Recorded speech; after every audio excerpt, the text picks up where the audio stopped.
Ivana Alawi na pagkamalan lamang daw na kabet ni Mayor Albi Benitez. Nagbigay na ng reaksyon ang award-winning actress na si Ivana Alawi tungkol sa isyong siya daw di umano ang naispatang kasama ni Mayor Albi Benitez sa pamamagitan ng kanyang IG stories.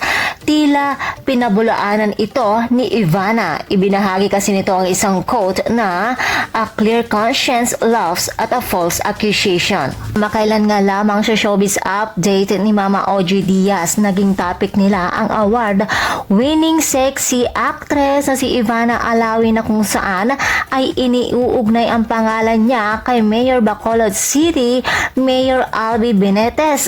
Sa mga hindi nakakaalam po, si Mayor Benitez din ang may-ari ng Bright Light Productions na nag-produce ng dating noontime show na Tropang LOL at ang programang Sunday Noontime Live ng TV5.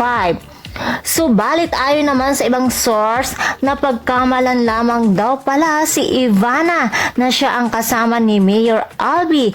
Hindi daw si Ivana iyon kundi ang Viva Max sexy actress na si Angelique Kang ang kasama ni Mayor sa kanyang mga trip. May posibilidad nga naman talagang hindi iyon si Ivana Alawi dahil ayon nga kay Mama Ox ay parang di naman kailangan dumikit si Ivana sa isang politician lalo na as sobrang yaman na ni Ivana.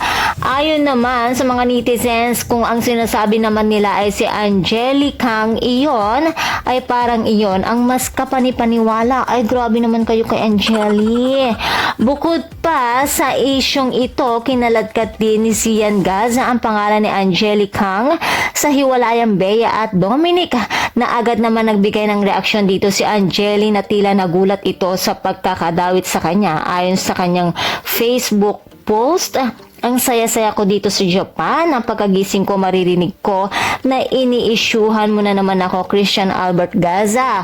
Baka hindi pa nakarating sa kanya na dinadawit muli ang kanyang pangalan kay Mayor Benitez. Kaya naman mga Marites, abangan na lamang natin kung ano din ang magiging reaction dito ni Angelique Kang.